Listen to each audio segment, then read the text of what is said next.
Vamos a leer, hermanos, nuestro texto en Lucas capítulo 9, del 23 al 27. Lucas capítulo 9, del 23 al 27. Este capítulo 9 está pues bastante extenso, y los textos pues son, aunque sencillos, pero muy profundos en cuanto a su contenido y lecciones que podemos aprender. Y por eso estoy tomando pues pequeñas porciones. En este caso 4 versículos, vamos a leerlos el día de hoy. Lucas 9, 23 a 27 dice: Y decía a todos: si alguno quiere venir en pos de mí, niéguese a sí mismo, tome su cruz cada día y sígame.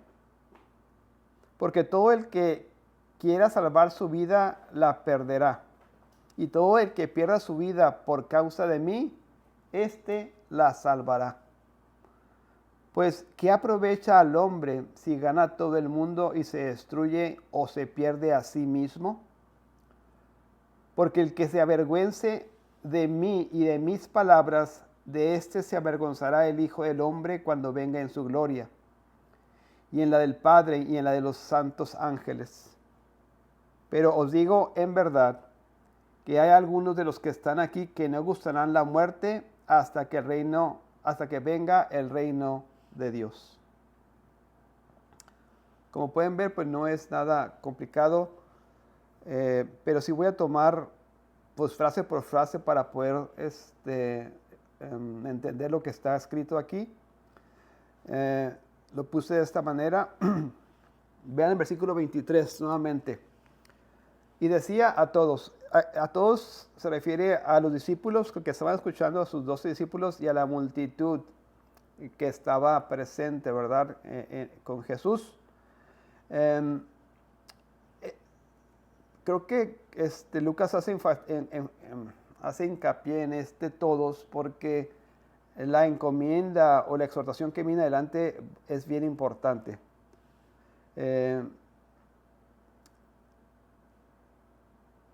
No solamente para el contexto, o sea, no solamente para los que estaban en los contemporáneos de Jesús en ese momento, sino para todos nosotros. O sea, esto que viene a continuación es una forma en la que debemos vivir como discípulos de Cristo, y son características que encontramos en una persona que ha sido transformada. Son formas en las que su vida demuestra, ¿verdad?, que ha sido transformado, que ha sido alcanzado por Dios. Dice, y decía a todos: si alguno quiere venir en pos de mí, y va a listar 3 cosas que suceden con esta persona. Si alguno quiere venir en pos de mí, primero, niéguese a sí mismo, tome su cruz cada día y sígame. ¿Ok?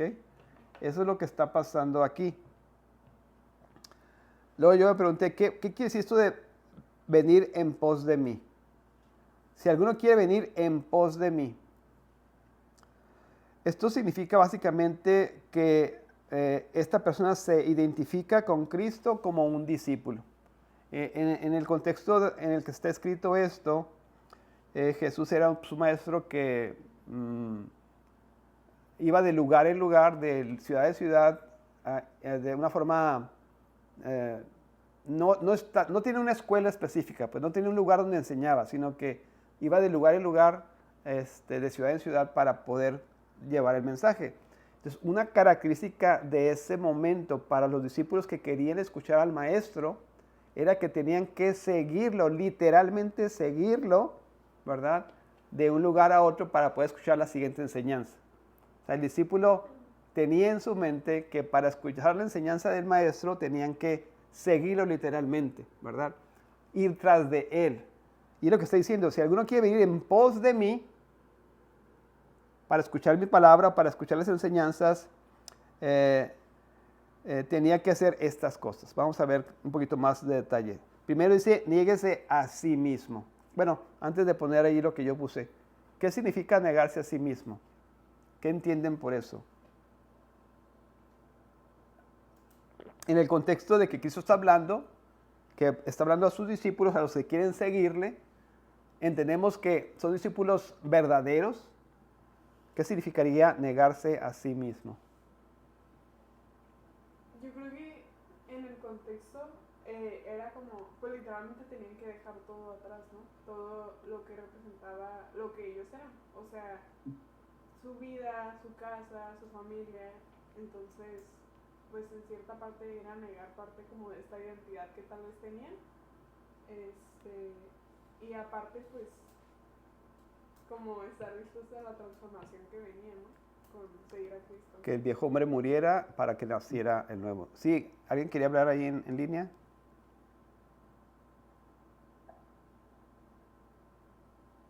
¿No? Ok, vamos a ver qué significa, según aquí la notita, negarse a sí mismo. ¿Me puedes ayudar a leer el primer párrafo, Isabel?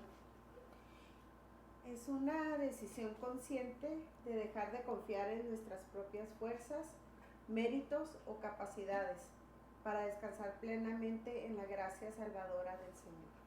Es una actitud, ¿verdad? Una forma de pensar, una forma de vivir. Es una decisión consciente de dejar de confiar en nuestras propias fuerzas, en el yo interior, en la fortaleza interna propia, en nuestros méritos religiosos o de moralidad o capacidades, ¿verdad? Para descansar plenamente en lo que sabemos que sí funciona, en lo que sabemos que sí es real, en la gracia salvadora del Señor. No depende de nosotros, depende de Jesucristo, ¿verdad? Es una actitud que se encuentra en los hijos de Dios, en los discípulos de Dios. El segundo párrafo, Mariana. Negarse a uno mismo es abandonar pensamientos, deseos y hábitos que nos alejan de Dios. También es renunciar a toda confianza en formas de religiosidad que no están centradas en Cristo y en el Evangelio. En su lugar, debemos aprender a depender cada día de la suficiencia de Jesús y de la obra de su Espíritu. Es básicamente un poquito más de detalle, ¿no? ¿Qué es eso de negarse a sí mismo? Abandonar los pensamientos, los deseos y hábitos que nos alejan de Dios. Cuando hablamos de uno mismo, mejor tenía que haber empezado por eso, ¿verdad? Pero cuando hablamos de uno mismo, de sí mismo, ¿de qué estamos hablando?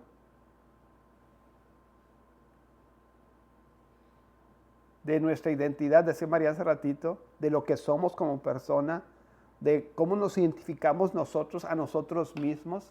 Estamos hablando de algo interior, algo íntimo, ¿verdad? El texto dice que debemos negar esa concepción que tenemos de nosotros mismos. Todos los pensamientos, todos los hábitos, todos los deseos que nos puedan alejar de Dios. Renunciar también a la confianza, que eso lo vemos en muchas personas, ¿verdad? De no, pues es que yo soy pues tengo toda esta tradición de cierta religión o cierta postura o cierta, no sé, denominación religiosa y eso les da confianza en lo que está pasando en su vida. Vemos en lo que Jesús nos enseña en los evangelios que eso no es lo que marca la diferencia, ¿verdad? Es negarse a eso, renunciar a todas esas, no sé cómo llamarles, a esas construcciones que hemos hecho, ¿verdad? En nuestras mentes, en nuestra propia religiosidad o moralidad personal que nos distingue en nuestra mente de otras personas, ¿verdad? Es renunciar a eso y confiar literalmente en la suficiencia de Cristo y en su obra, ¿ok? Este llamado implica valorar a Cristo por encima de cualquier logro, seguridad o prestigio personal. Hay un texto aquí de Pablo, pero cuantas cosas eran para mí ganancia, las he estimado como pérdida por amor de Cristo, ¿no? Y esto viene después de contemplar a Cristo y por eso digo que esto es una evidencia de una persona que ha sido regenerada porque entiende que Cristo es lo más bello, lo más hermoso, lo que tiene más valor en su vida, ¿verdad? ¿Sabes qué texto? Es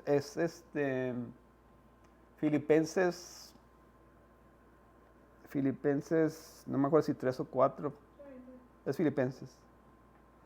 Ok, el texto también dice que debemos negarse a sí mismo y esa persona toma su cruz cada día. Negarse a sí mismo, tomar su cruz cada día. ¿Qué significa esto? Aquí ya lo estoy poniendo, pero no lo lean. Si alguien quiere participar de los que están en línea, también se puede. ¿Qué significaría tomar nuestra cruz cada día?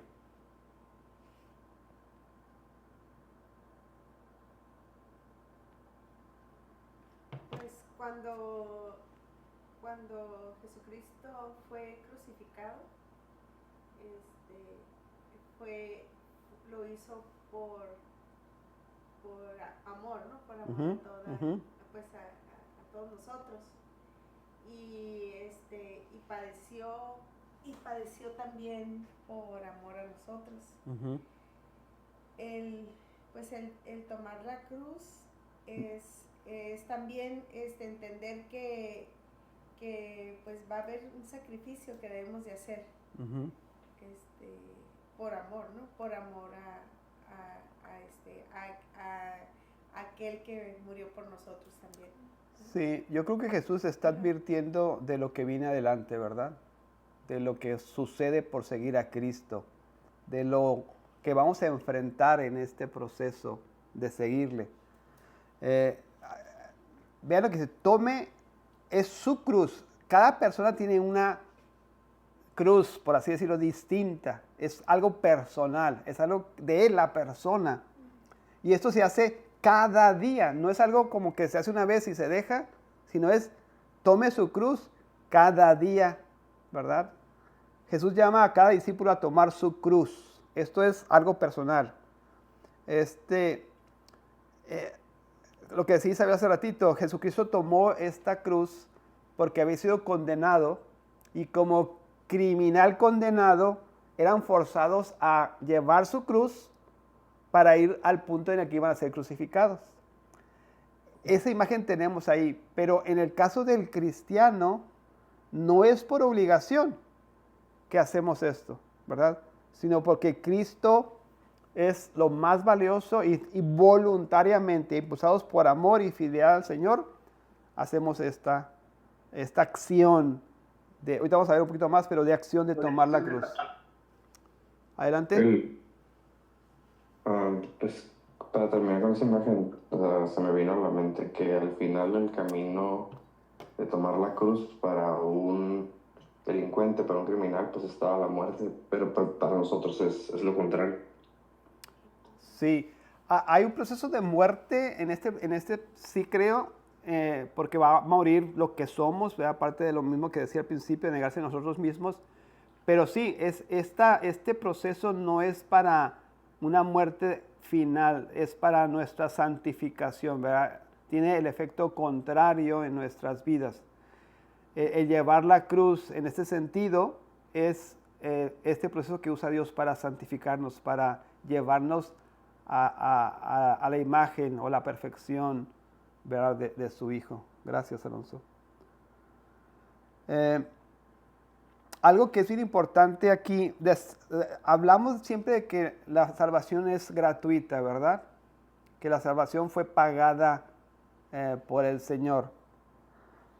Pero la Biblia es bien clara, hermanos y hermanas, que esta imagen que nos está presentando aquí de tomar su cruz es literalmente aceptar el costo de seguir a Cristo Jesús. Definitivamente hay un costo en nuestras vidas físicas, en nuestras vidas terrenales, por seguir a Jesús. Y seguirlo de la manera bíblica, de la manera que la Biblia nos llama a seguirlo. Implica estar dispuestos a soportar el rechazo, el sufrimiento, la vergüenza o la persecución que pudiera venir por causa de su nombre. habría que preguntarnos, ¿verdad? En lo individual y en lo personal, si estamos dispuestos a hacer eso. Se nota aquí que es una cruz personal, va a ser diferente para cada uno de las personas, de cada creyente, pero estamos llamados a hacerlo. La otra cosa que se menciona aquí es que es un proceso que debe renovarse cada día. Tome su cruz cada día. No es algo que hacemos una vez y ya no es necesario hacerlo otra vez, sino lo hacemos día con día, en la conciencia de que Dios está trabajando en nosotros, en la conciencia de que Él es lo más importante, en la conciencia de que debemos rendir nuestra voluntad a Dios día con día y todos los días, ¿sí? Bien. También el texto dice que debemos negarnos a nosotros mismos, tomar la cruz y seguir a Jesús. ¿Qué significa seguir a Jesús? ¿Me ayudas a leer el párrafo? Finalmente, Jesús llama a sus discípulos a seguirle y a perseverar en ese camino. Seguir a Cristo es un compromiso para toda la vida que implica confiar en Él, caminar tras sus pasos y obedecer su palabra como respuesta de amor y gratitud por la salvación recibida. Esta acción, hermanos, de seguir a Cristo es algo que hacemos por el resto de nuestras vidas. Es algo que hacemos, como decía la expresión anterior, día con día, por el resto de nuestros días. El Hijo de Dios va a seguir a Cristo hasta morir. Va a seguir a Cristo hasta su último día de la vida. El cristianismo no es algo que se hace y se termina en 5 años y ya podemos cambiar a hacer otra cosa. No, el seguir a Dios es para el resto de nuestras vidas. Y en eso se valida, en eso se evidencia que efectivamente somos discípulos reales, porque solamente estos discípulos reales permanecen para toda la vida. Quien sigue a Jesús procura reflejar su carácter, vivir conforme a su voluntad y permanecer fiel en toda circunstancia. No obedecemos para buscar el favor de Dios, no es esa la actitud, sino que esta obediencia brota de haber sido transformados por la gracia de Dios, de reconocer su sacrificio, de reconocer su amor, decía Isabel hace rato, de reconocer la gracia que hemos recibido sin merecer, y esto provoca en nosotros este deseo de seguir, de estar con Jesucristo el resto de nuestras vidas. Bien, este versículo lo voy a leer otra vez. Y decían a todos, si alguno quiere venir en pos de mí, niéguese a sí mismo, tome su cruz cada día y sígame. Esta es la idea principal de esta enseñanza. Y después Jesucristo nos va a dar 3 razones en los siguientes versículos del por qué es necesario hacer esto. La primera está en el 24, porque, y ahorita la vamos a leer. En el 25, la palabra pues o porque, y en el 26 también la palabra porque. Entonces, la idea principal del versículo 23 está soportada por el versículo 24, versículo 25 y versículo 26.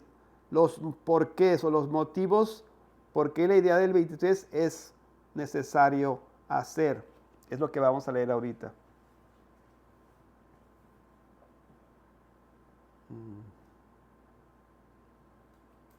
Bueno, aquí tenía un resumen de lo anterior. Para evitar nada más errores que pudiéramos cometer al leer este texto, es que 2 cosas importantes. En los 3 llamados que tenemos aquí en el texto, que es negarse a sí mismo, tomar la cruz y seguir a Cristo, no se deben interpretar como etapas que son cronológicas o sucesivas, como decir, primero haz esto, en segundo haz esto y en tercero haz esto.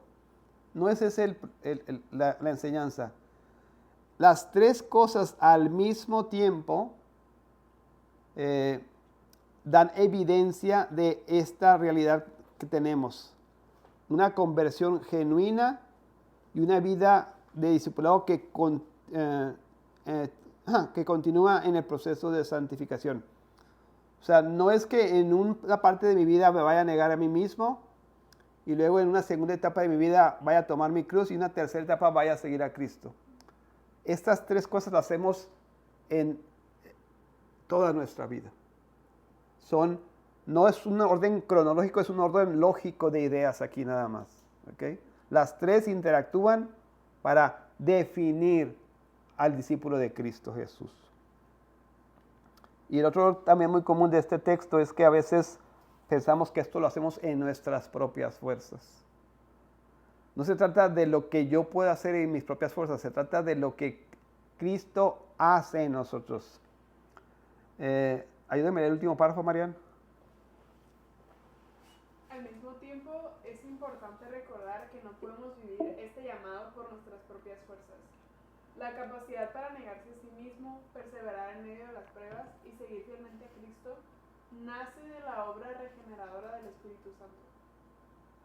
Él transforma nuestro corazón, permanece con nosotros y nos fortalece para vivir en obediencia. Aunque somos responsables de responder al llamado de Jesús, es Dios quien por su gracia hace posible nuestra respuesta y sostiene nuestro caminar hasta el fin. Ok.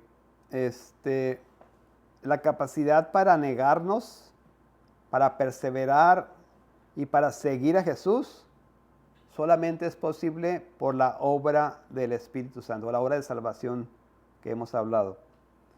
Y aunque somos responsables de este llamado, Cristo nos está ordenando a hacer esto, entendemos que es Dios quien hace esto posible en nuestras vidas, ¿verdad?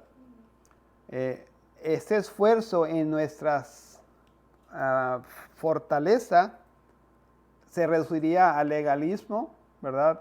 Algo que no es bien visto delante de Dios. Es bien visto delante de Dios cuando está habilitado por la obra de Dios, por lo que Dios hace en nuestras vidas. Por el amor, por la transformación, por la dependencia en su gracia, por la dependencia en su fortaleza. Es cuando esto es bueno. Bueno, decía que el 23 es esta idea principal y luego 24, 25 y 26 nos dan los motivos por qué esto es necesario. Los textos hacen diferencia entre aferrarse a uno mismo, ¿verdad? Lo que habíamos dicho al principio, y cómo entregarse completamente a Cristo. Entonces, ¿por qué debemos negarnos? ¿Por qué debemos tomar nuestra cruz? ¿Y por qué debemos seguir a Jesucristo? 24. Porque todo el que quiera salvar su vida, ¿qué dice? La perderá. Todo el que quiera salvar su vida, la perderá. Y todo el que pierda su vida por causa de mí, la salvará. Otro por qué.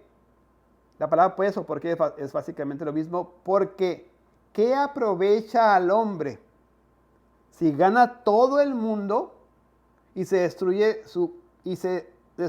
o se pierde a sí mismo? Son preguntas que son obvias la respuesta, ¿verdad? 26. Porque el que se avergüence de mí y de mis palabras, de este se avergonzará el Hijo del Hombre cuando venga en su gloria, y en la del Padre y en la de los santos ángeles. Hay en el grupo, cuando está hablando a la multitud, a la gente, a todos estas que lo escuchan, Cristo lanza esta pues tremenda exhortación de los que quieran ser mis discípulos, niéguense a sí mismos, Tomen su cruz cada día y síganme. Y para reforzar el mandato nos dice estos porqués. Todo el que quiera salvar su vida, la perderá. Y todo el que la pierda, el que pierda su vida por causa de mí, la salvará. Vamos a explicar estos 3 versículos un poquito más a detalle. El primero, él dice, el que quiere salvar su vida, la perderá. Pero el que pierda su vida por causa de mí, la salvará. Hermanos, si vivimos únicamente para nosotros mismos, buscando seguridad, ¿verdad?, placer, prestigio, riquezas, dice el texto que terminaremos perdiendo aquello que más valoramos, nuestra vida. Y esto lo dice no solamente en el sentido físico, sino en el sentido más profundo. O sea, perderemos la vida eterna. Y esto creo que es la clave.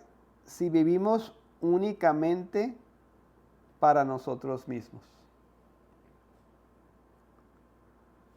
Por el contrario, cuando entregamos nuestra vida a Cristo,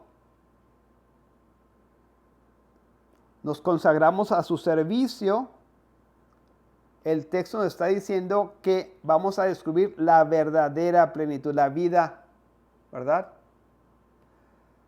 En esa expresión, perder la vida o dar la vida por causa de Jesús, significa básicamente rendir el control de la propia existencia para servirle a Él, a los demás y para abrazar el Evangelio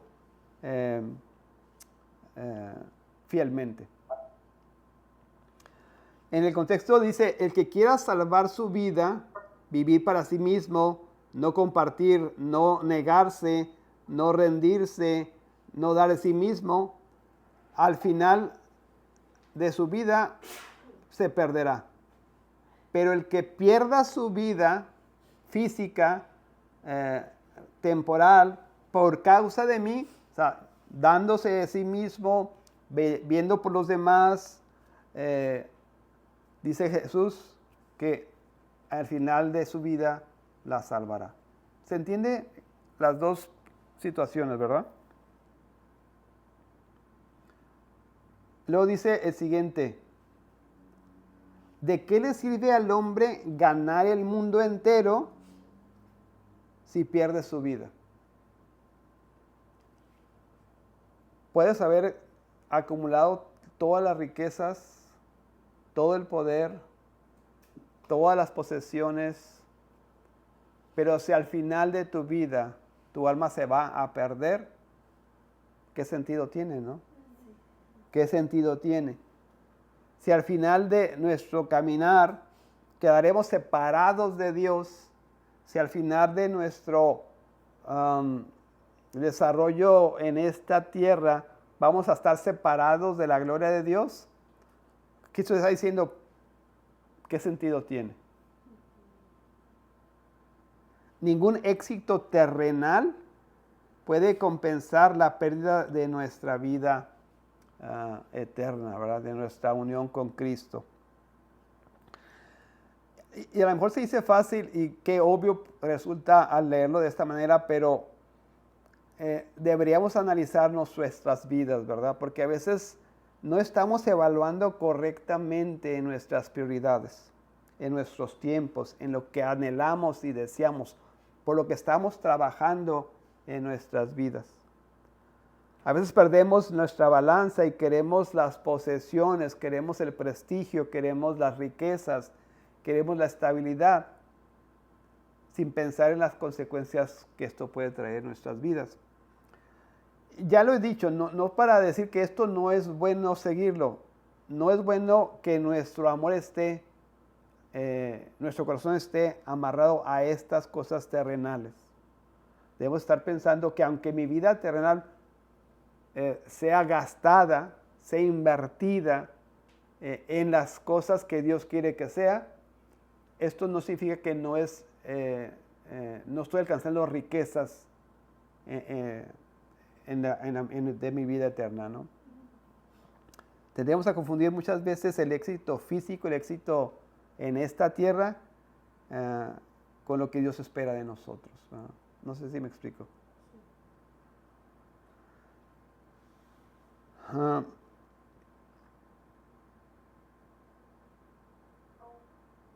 Ok. Por último, versículo 27 dice: pero os digo en verdad que hay algunos de los que están aquí que no gustarán la muerte hasta que vean el reino de Dios. Este texto es pues muy discutido, muy algunas controversias tiene. Dice: pero os digo en verdad que hay algunos de los que están aquí, está hablando a la multitud, a sus discípulos, algunos de los que están aquí, que no gustarán la muerte. ¿Hasta cuándo?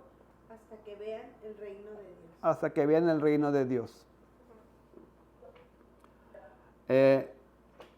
Así a simple vista, lectura así rápida, está diciendo que al grupo al que le está hablando, a sus discípulos o a algunos de las multitudes que están allí, no van a morir, sino hasta que vean el reino de Dios. ¿Cómo interpretamos esto? Esa es la pregunta. ¿Cómo interpretamos esto? ¿Sí, Marian? Ya la tiene la respuesta, creo. O sea, como si les dijera de que... o sea, yo los estoy guardando, ¿no? No van a morir hasta que entiendan quién soy, ¿no? Ok. O sea, como de... Bueno, no sé si se refiere a eso. O tal vez se refiere de que a Juan, de que cuando vio... Pues, o sea, Dios le concedió las visiones, o no sé. O sea... Aquí está hablando del reino de Dios, ¿verdad? Hasta que vean el reino de Dios. Yo lo entendería más... ¿Puedo comentar algo? No. Ahorita que termine Marian. Perdón. Yo lo entendería como eso, como de no van a morir hasta que sean salvos, ¿no? Como de hasta que vean la grandeza del reino o toda como el esplendor del reino. Por ahí, sí. Mario.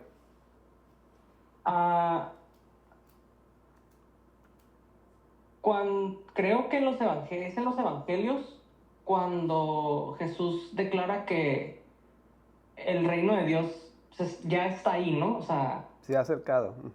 se ha acercado. Se pudiera entender que hace alusión a sí mismo, ¿no? A su persona. O sea, él es la gloria de ese reino.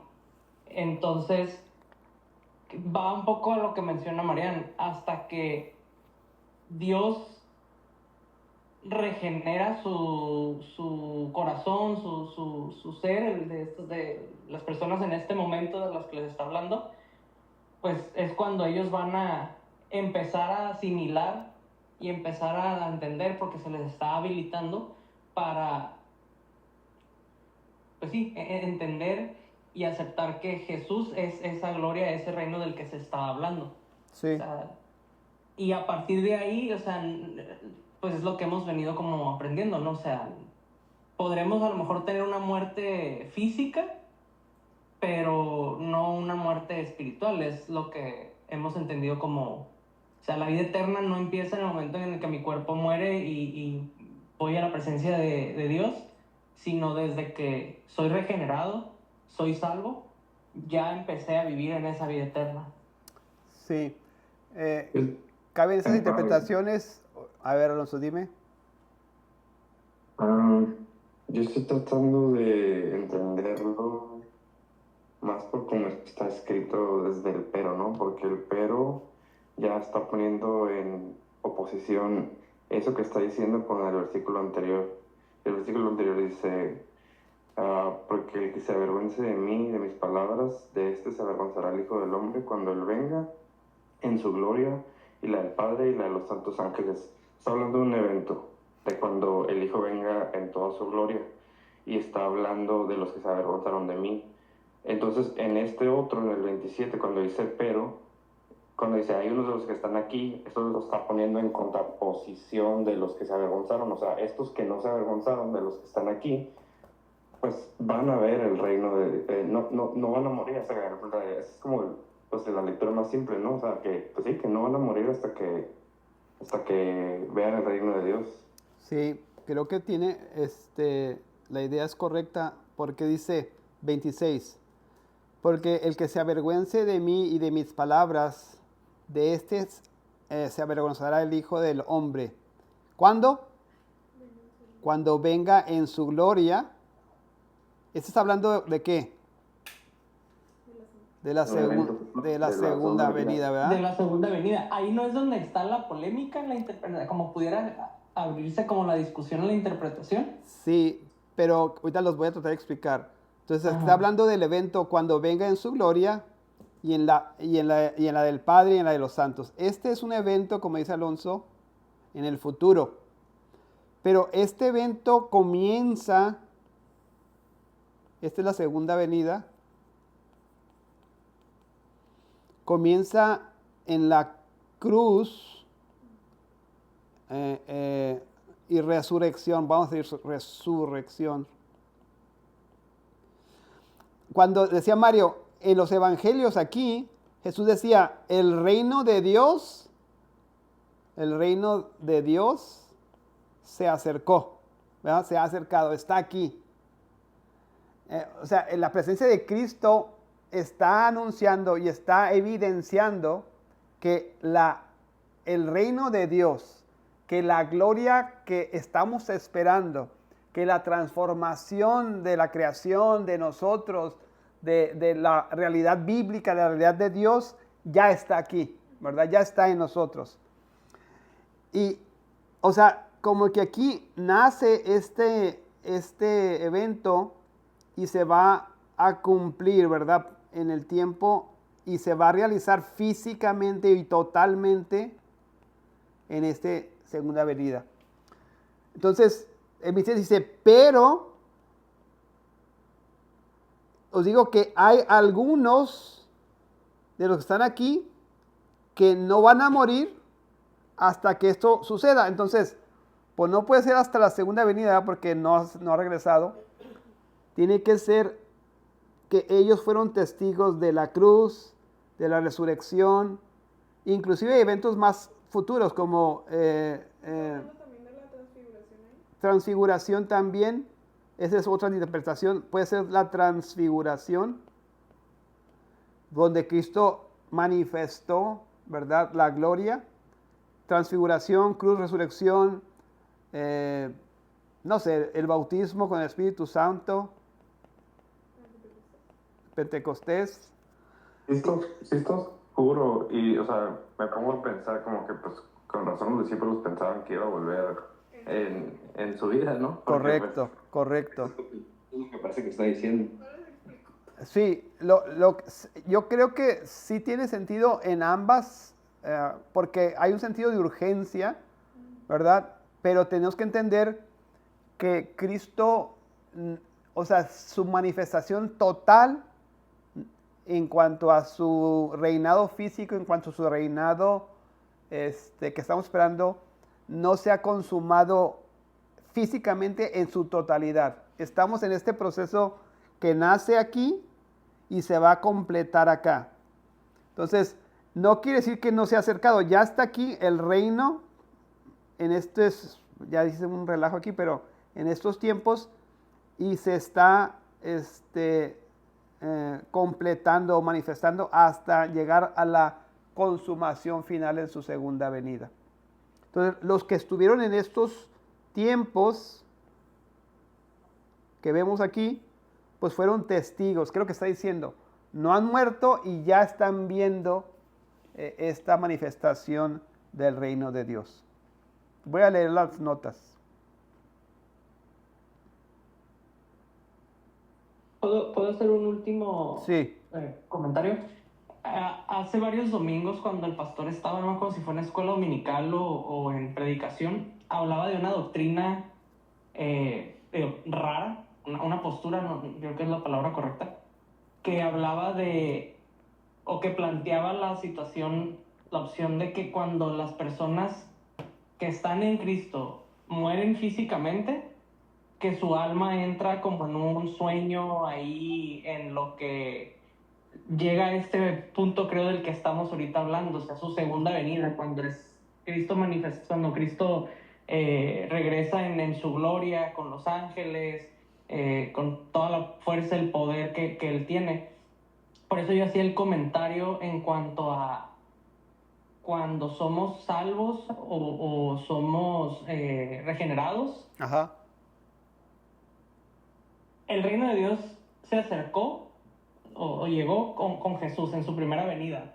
sí, En su muerte y en su resurrección es Jesús, pues, hombre y Dios aquí en la tierra. Pero Jesús se va al Padre y deja el Espíritu aquí con nosotros, al Espíritu Santo. Entonces, por eso es lo que yo trato como de como congeniarlo, porque esa interpretar esa lectura como así simple o lineal es lo que menciona Alonso, ¿no? Que es donde puede ser oscuro o polémico.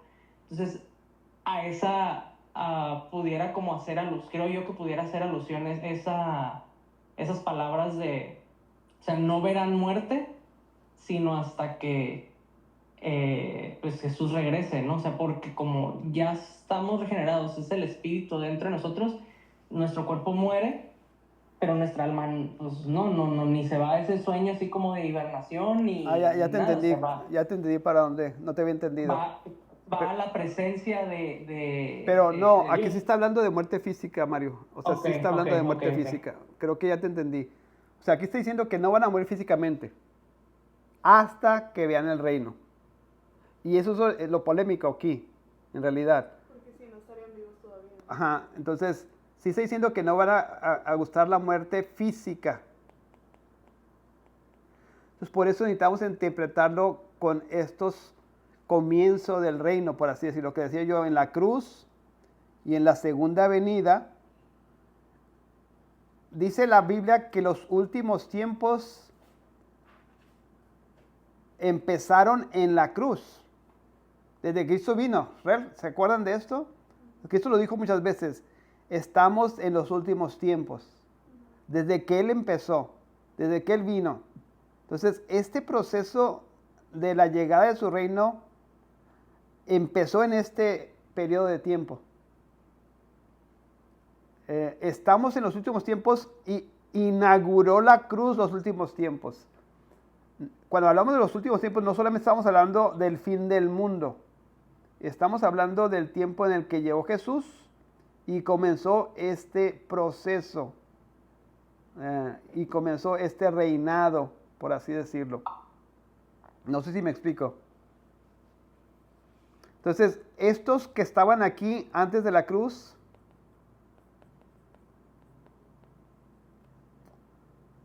estuvieron vivos, pasaron la cruz, la resurrección, inclusive la ascensión, o sea, cruz, muerte y ascensión de Jesucristo. Y esto fueron testigos. De hecho, Corintios habla de esto, ¿verdad? Que hubo más de 500 personas que vieron a Jesús resucitado. Entonces, está hablando de estas personas que estaban aquí presentes todavía cuando Cristo murió y resucitó, ascendió, ¿verdad? Ellos son testigos, no probaron la muerte y ya empezaron a ver el reino de Dios. No el reino final consumado, pero sí los inicios en el tiempo de la humanidad, ¿no? Ese es el punto nada más. Para no, ¿cómo se dice? Para no meternos en mucha polémica aquí. No sé si tiene sentido lo que estoy diciendo. ¿Cómo quito este de aquí?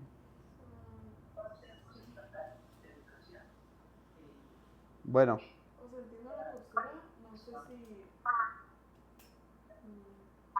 ¿por qué no me deja como de que... la dudita? O sea, como de que, sí, sí se refiere a eso, ¿sabes cómo? No sé. ¿Qué otra alternativa tendríamos? Pues es lo que te decía de que tal vez se refería a la transfiguración. Sí, o sea, por eso lo puse ahí también. O sea, la transfiguración es parte de eso. O sea, que eso dio evidencias físicas de que el reino estaba aquí. La transfiguración es una de esas evidencias. Su resurrección es otra de esas evidencias. Su ascensión es otra de esas evidencias. Todos estos eventos dan testimonio de que el reino de Dios se acercó a nosotros. ¿Sí me explico?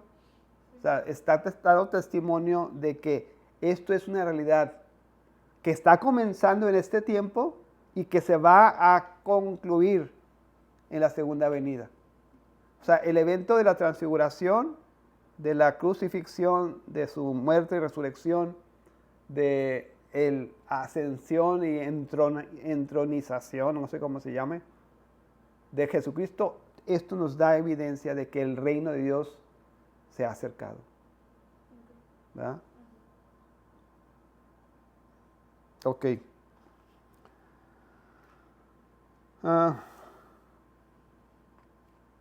¿Y para qué es importante? ¿Para qué es importante todo esto? ¿Qué sentido tiene entender esto? ¿Qué diferencia hace en nuestras vidas diarias entender esta enseñanza?